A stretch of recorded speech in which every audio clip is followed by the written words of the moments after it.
One more young Indian in the Voice of the Young segment. Hello, everyone. Today we have with us right now Meghna Vinodan. Let's hear from her. Over to you, Meghna. Thank you so much, sir. Firstly, I would thank you for providing me with such a beautiful platform and this wonderful concept that you have developed of the Vidped. And um, I think that it is a beautiful space for all of us, all the youth, to put out their thoughts that we constantly think and we want to share with the outer world. This is one of the best places to do that. Okay. So, about me, I am Meghna Vinodan. I am an MSc Environmental Studies and Resource Management student at TERI School of Advanced Studies. I am a biologist if I'm talking about my graduate degree because I did it in BSc Life Science from St. Xavier's College, Mumbai. And no, it's not a career shift like people generally think of. I think the domain of environment is always very much interconnected.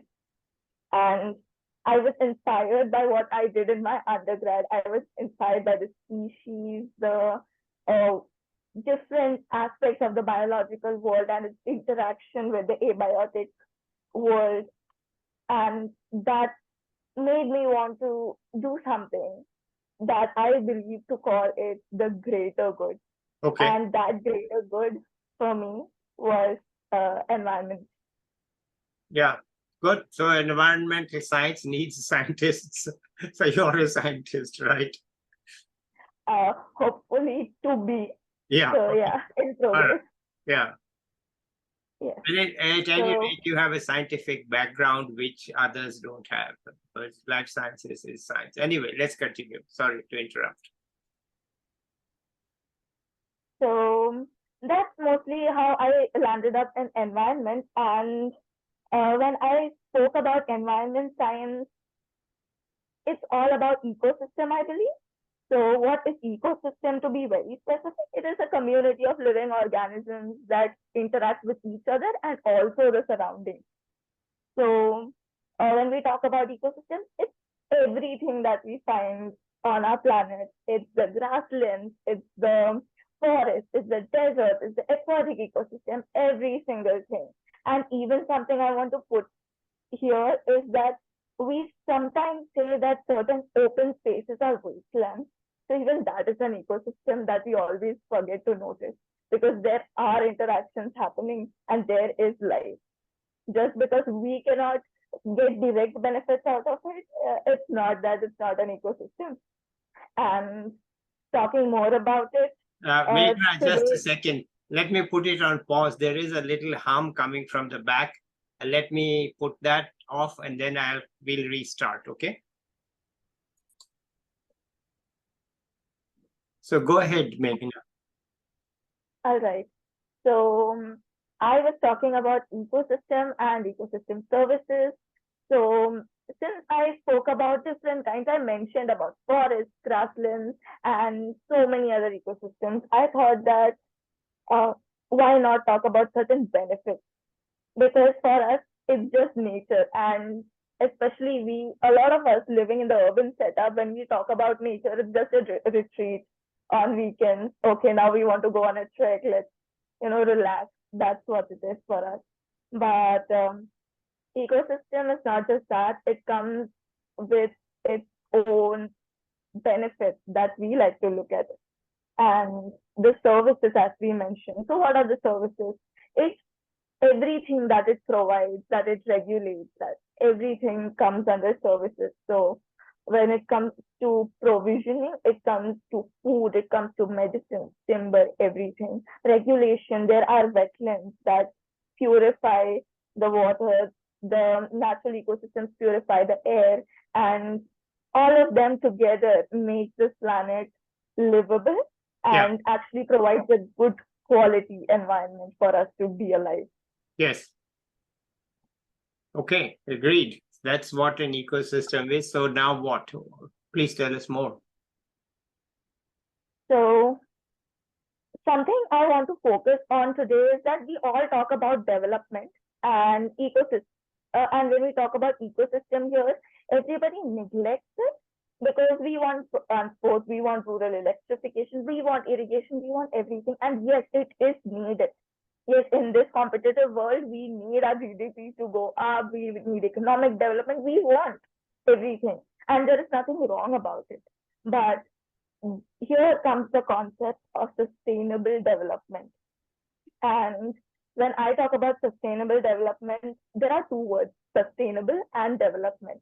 That is a development that ensures that the resources that we use it such that we are also keeping it for our upcoming generations. It's not that we are just using and finishing it off. And that is where this concept comes up. Okay. So, because of this kind of development where we are not considering what is happening to our land, huge damages have occurred. Land has degraded. India's lands have degraded up to 29%. And this is a report that had come up back in 2018. So we can just imagine in these many years how much more degraded lands have occurred. And can you give some examples so that people understand what you mean by degraded land? So when I say degraded land, I just imagine a site that was once a forest, or there were a lot of animals and plants and people living, and all of a sudden nothing is there. Why? Because people have exploited it. I am not saying that taking something, extracting something for our good is bad. But example, mining site. We just dig up. If there was a forest, there were communities living there. What happened to them? So now that land that was once so productive is no more productive. Okay, nothing is growing there. Yeah. So then, yes, so that is a degraded land. Okay. All right, we get it. I mean, can I give my own thought on this? Like, the area in Kutch, it has become saline because we pulled out so much groundwater that the ocean water seeped in, and that has now become a wasteland, I think, around Kutch, because it's so saline that you can't really do anything.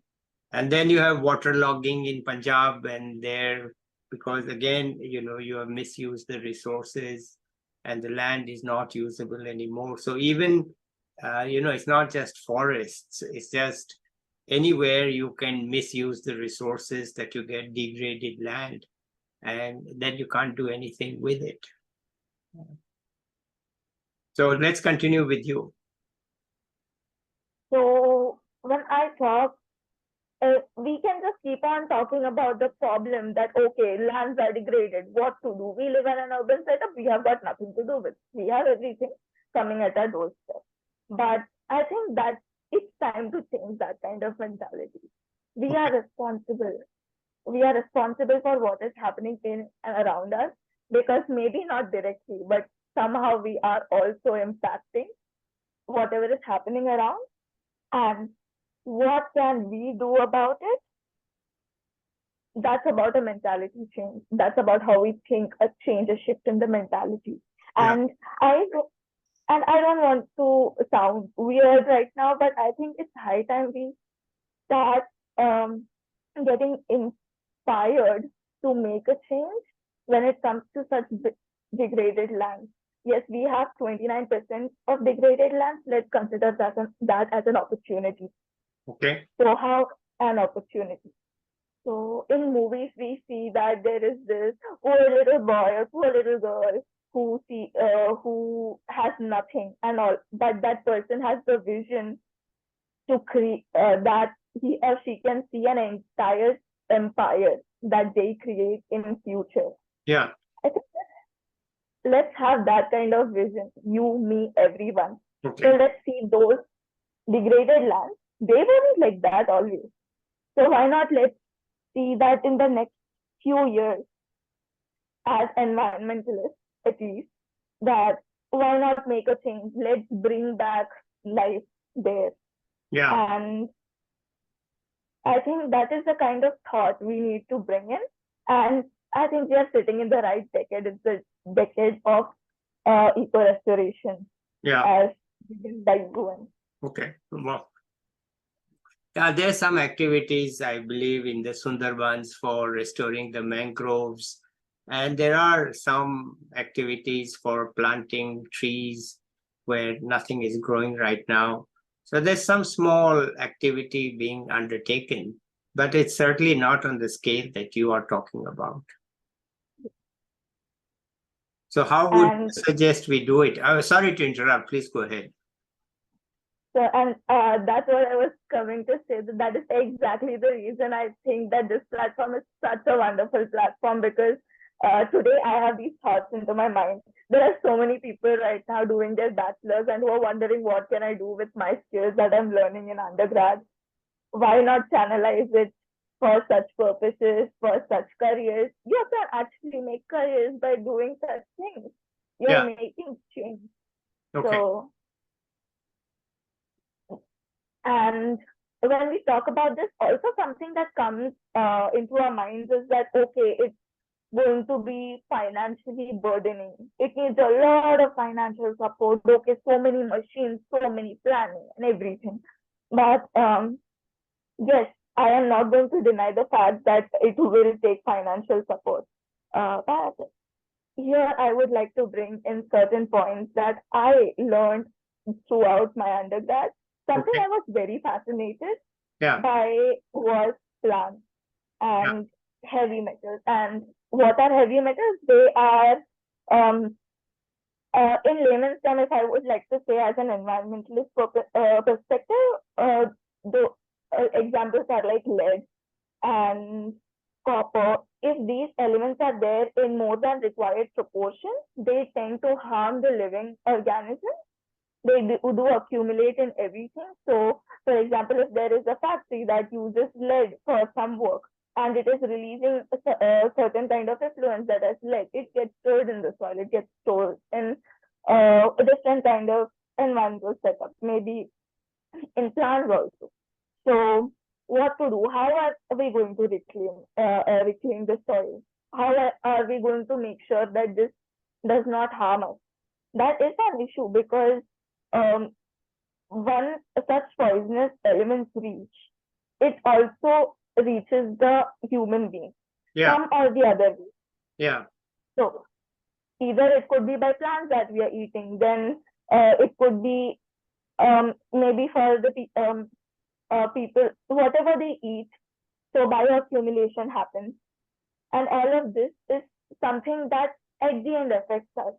And that's why it is very important that something that human activity has caused, we have introduced knowingly or unknowingly these poisons into the soil, and how to reclaim the soil is also a responsibility. Yeah. And plants are something that naturally have this ability.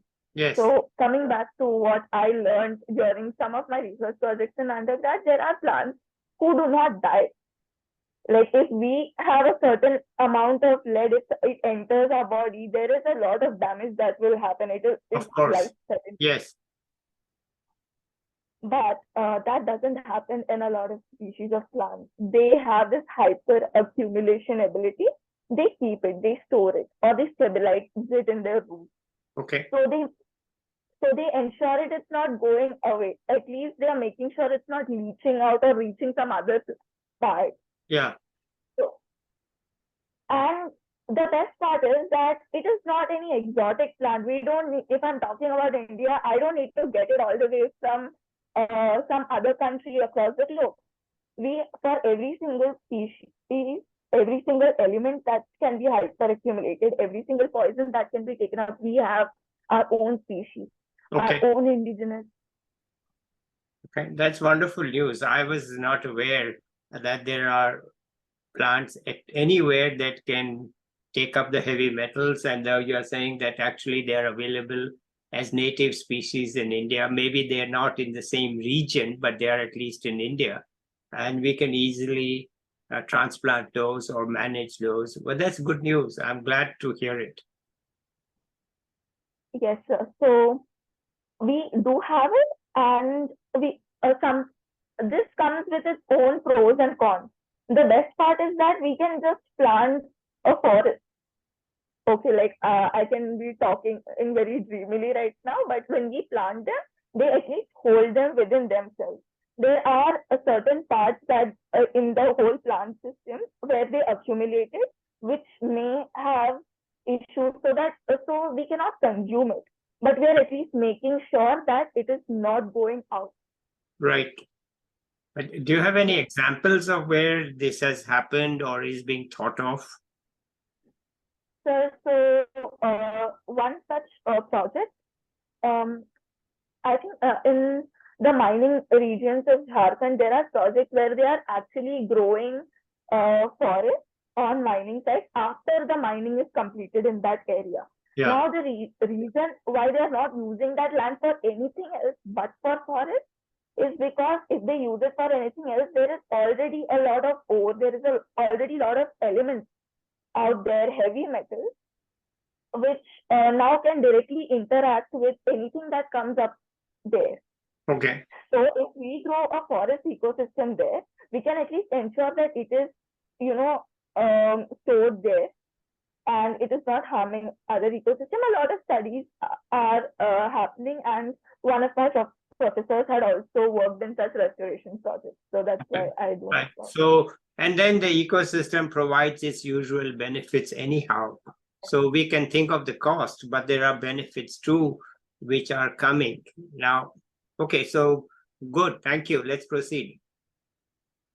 So all I want to say is that sometimes we think that, okay, too much of damage has been done, but we also know that nothing is too late. If we don't do anything, then it may be too late. But why not? Why not start a little, like start bit by bit and spread the word, talk about it, and let's start by beginning to know our own home. Because the way I said that there are indigenous species who do it, a lot of people never knew. It was in fact when I was studying about how we can reclaim certain mining areas that I came across certain species, and all of them were scientific names. And then when I checked the local names, I was like, okay, this I've seen. This is also there, and everything is there. It's the common household names. Yeah. Those are the kind of species we are talking about. Okay. So it's about knowing what we are, where we are living, Okay. what is there. So that is all I want to talk about. Like at the end, I always say that know where you live, know your surroundings, because if you want to make a change, you need to get into the system. Yeah. Taking out of it, we can Yeah. always comment that, oh, this is not right, this is Yeah. wrong. Yeah. And but only after we get into the system, we know that there are things that are happening. And also one such example, my latest experience was going to certain plantations, and um, there was soil moisture conservation work, everything that I saw in one of my recent projects. And I realized that people are working hard so that we can protect the environment, so that we can make sure that we are not degrading it. And even if it's degraded, we are taking efforts to restore it. Right. So it's about talking more, because today one person is doing. I saw it, so I can talk to you all about it. Wonderful. That's great. Yeah. Okay. Oh, yeah. I'm so happy to hear that at least somebody is taking action. It's good. Let's continue. And the project that I saw was among the government schemes. So another myth I wanted to burst is that we generally say that, okay, the government is not doing anything. It is not doing this, it is not doing that. And even when I have always or mostly been in an urban setup. So whenever I thought of a government officer, a government official, it was always a person who I was waiting to get signatures so that I can get some form or something done, and they are getting delayed and everything.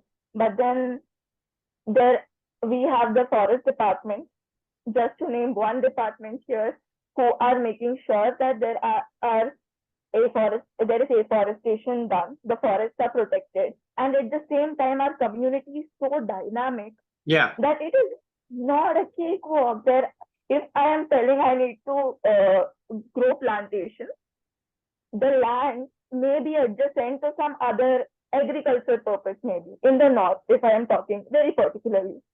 So then there is another community conflict that comes.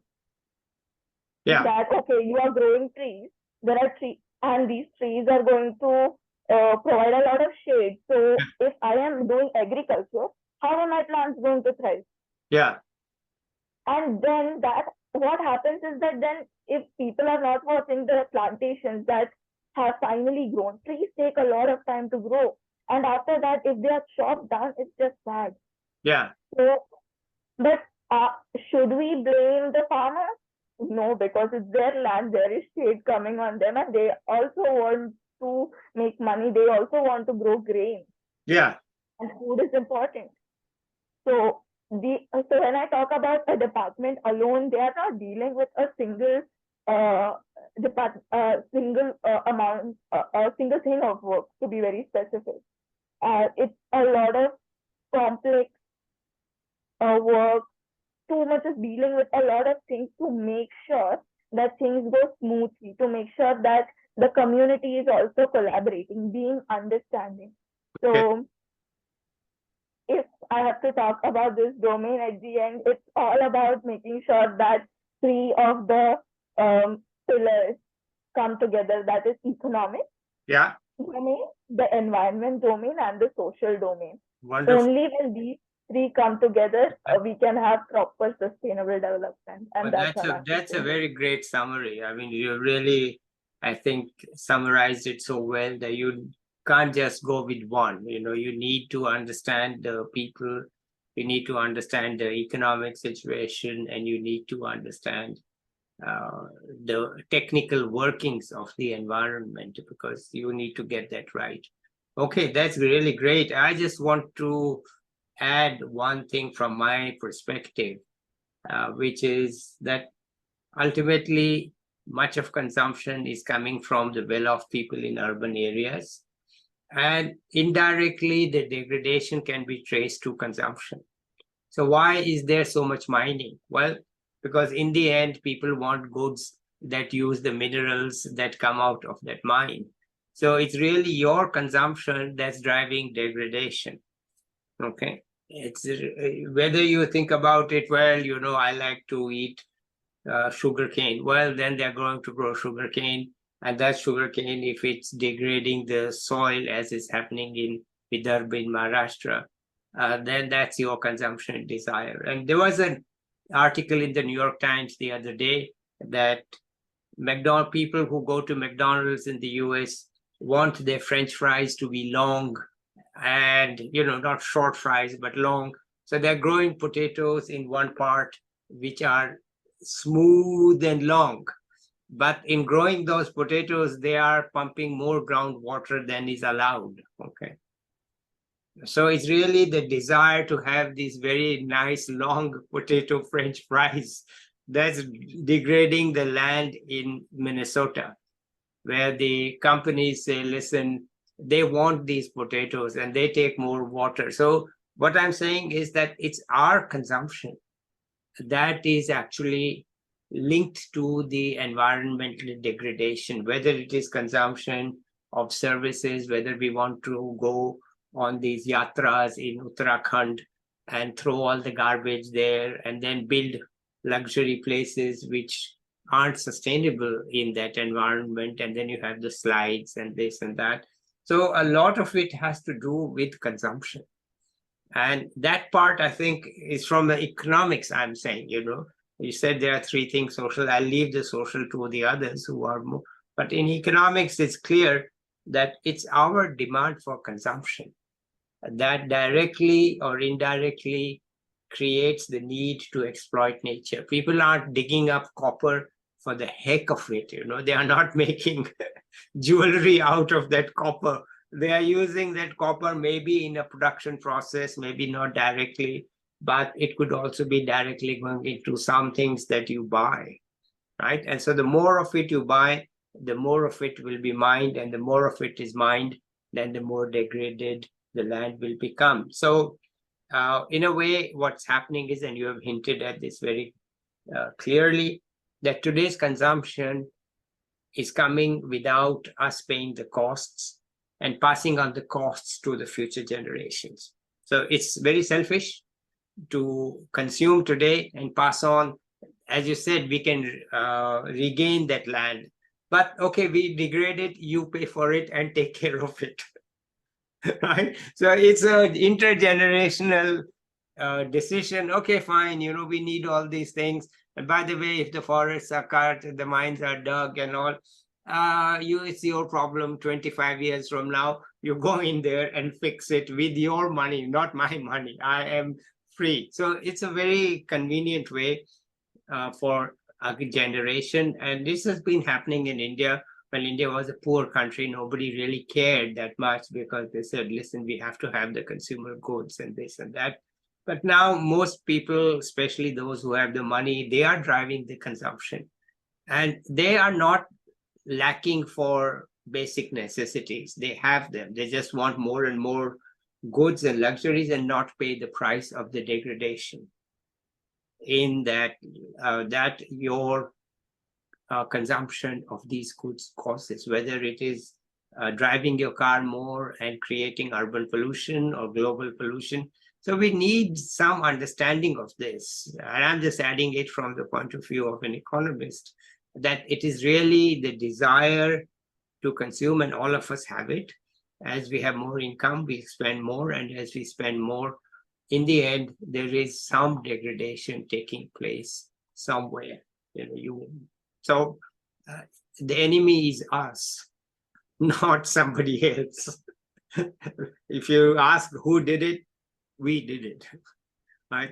And we need to stop doing it. That's, as an economist, that's what I would like to say. Anyway, back to you. Let's hear from you. So I do agree. It's about knowing what we have done. It's just taking accountability that, okay, I have done this damage, accept it. And only after we accept what we have done, maybe we can think about how we can fix it. Like, fix is a very huge word when I'm using for environmental degradation or climate change. There is no silver bullet. We all know that, but we all are trying. Yeah. And I think that's all we can do, and we can definitely make a difference. So first step, accept. Second step, act upon, and then we'll see what will happen. So, yeah, well, actually, I think the young people in India are more sensitive to it and more aware of it than the older generation is. But I think there's much more in the younger generation. They've grown up with this, both consumption and degradation, which is visible and seen, and plus there are courses which teach it and so on. It's also in the colleges and universities. Now it's not like divorced from what's happening on campuses. So in that sense, I'm really happy to see, to hear from you, and hopefully you can connect with others and make a difference and form, as you said, the government can do things, but there are limits to what governments can do. There are limits. And we need to not simply sit back and say the government should do everything. In the end, young people and others should be able to tap resources from various places. Now, India is no longer a poor country in that sense. I mean, you don't know how poor it was when I was your age, but it was a poor country. It's not in that situation now. And the young people are aware, and they can actually look to get resources to try to supplement what the government's doing. You don't have to fight the government, but there's only so much that it can do. Okay, there's a limit to it. It's natural. So that's what I will say. Okay, but I have a habit of talking a lot, but I'm trying to control it. So let me hand it back to you. So I completely agree with you. And when you were talking about working together, SDG 17 is the only thing that came to my mind, which talks about public-private partnerships. Yeah. And it's the time for it. Okay. Like, we have to join hands together. We have to make sure that in whatever capacity we can contribute, we should. Yeah. and also involve the young generation Yeah. and not tell them that, okay, it's a very rosy path, okay, you'll grow up, will get jobs and all of that, but what kind of jobs, what can y'all do, what different can y'all do? I Yeah. think that also impacts Yeah. the thought process and how we as a generation look towards our world, that of course the earlier generations have left it for us. No Yeah. matter what the condition is, it Yeah. is ours, and I Yeah. think it's time we start taking care of it. Okay. Well, let's turn a bit personal. What your own future is, you see it, or perhaps you don't see it, but what could it be? So something I want to do is to work in the same domain, since I am pursuing this course of environmental studies and resource management. I have personally lived in a place where there is this river in my neighborhood, and it was once upon a time a very beautiful river, but then industries started to get established, and they were dying industries, DYE. So the clothes were dyed there, and all the effluents, all the colors started to be let out into the river. So after a particular point, like when I was a child, I've never seen that river as a river. It was either red in color or blue in color or violet. So whichever color they used to dye the clothes, that was the color of the river. Yeah. And that wasn't the worst part. So after that, there were more effluents put into the river. So these chemicals acted upon, and they created some other compounds. And eventually, there have been incidents of mass hospitalizations that happen. And that just thought, okay, the only thought that came into my mind was like, I call this place my home. Yeah. But is it a home if that is the place that's getting me sick? Okay. Yeah. And Well, okay. Well, you're pointing out the problem. I'm just asking, what is your own thinking of the next 3, 4, 5 years, or whatever you think about? Where do you think you might go with this? How will you do it? so, If you have any thoughts, because people will, I'm curious myself. so these are so exactly connecting to it. These are the kind of this is the kind of projects I want to work on. Like I just gave you an example of a restoration project, or maybe understanding that how we can make sure that we draw people's attention. Now people are also talking about carbon, and I think that somewhere it is a good point, because we are telling people that okay, we can give you money for protecting the land. So those kind of environmental consultancies. So at the end, like connecting to all my stories, I want to work for such kind of a development in the environmental sector, and um, I think that's where I'm going to go in the next couple of years. Okay, that's wonderful. And it's great to hear such a positive view from you that you will make a difference, I'm sure, and you are ready to do it. You're prepared for it, and you understand the issues, and you will apply them to the real world situation. And best of luck. Shall we end it here today for the time being? Yes. Or you have something else you Thank you want so to add? much. You have some tips for juniors, by the way? Juniors, Yeah, um, who are thinking of some degrees or something, it's a good idea. You are now an MA student, and you have some MS. I'm a student, you're master student. So have some tips for some young people who might be thinking like you or beginning to think like you. You have any ideas? All I can tell everybody who is watching this is that whatever you have gained till now, whatever you have learned, it's not going to go away, because people think that, okay, I have learned something, but I don't want to use it in a particular career. But you can always use, all those skills are transferable. And if you want to use those skills in some other domain, like I am from biology background, and I am using my way of thinking and my perspective in the domain of environment. You can do that for every domain, because every single thing is connected. So it's about believing in yourself and just go ahead. it's going to be all right. It's going to go good. Okay, good. Let's end it here, and we'll catch up with you perhaps 1 year from now to see what you are doing. In the meantime, let's say bye to the viewers. And thank you so much, Meghna. You are really passionate and you are really clear. So that's very inspiring and very, what should I say, impressive to hear from you. And let's see what you do. So for the moment, bye, everybody. Bye bye.